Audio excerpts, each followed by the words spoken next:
தேவன் உங்களுக்குள் செயல்பட, தேவன் உங்களுக்குள் தன்னுடைய மகிமையை வெளிப்படுத்துவதற்கு உங்களுடைய விசுவாசத்தை கொண்டுதான் கர்த்தர் செயல்படுகிறார்.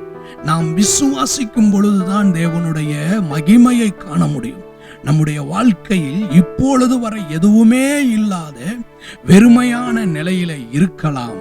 ஆனால் விசுவாசம் இல்லாமல் தேவ பிள்ளைகள் இருக்கவே கூடாது. நம்முடைய வாழ்க்கையில் எது வேண்டுமானாலும் நம்மிடத்தில் இல்லாமல் போகலாம்.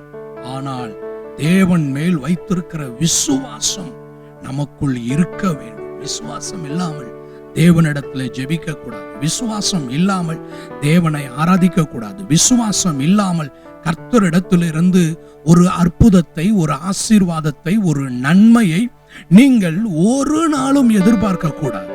ஏனென்றால் எபிரேயருக்கு எழுதின நிருபம் 11வது அதிகாரம் 6வது வசனம் சொல்லுகிறது, விசுவாசம் இல்லாமல் தேவனுக்கு பிரியமாயிருப்பது கூடாத காரியம். ஏனென்றால் தேவனிடத்தில் சேருகிறவன் அவர் உண்டு என்றும் அவர் தம்மை தேடுகிறவர்களுக்கு பலன் அளிக்கிறவர் என்றும் விசுவாசிக்க வேண்டும்.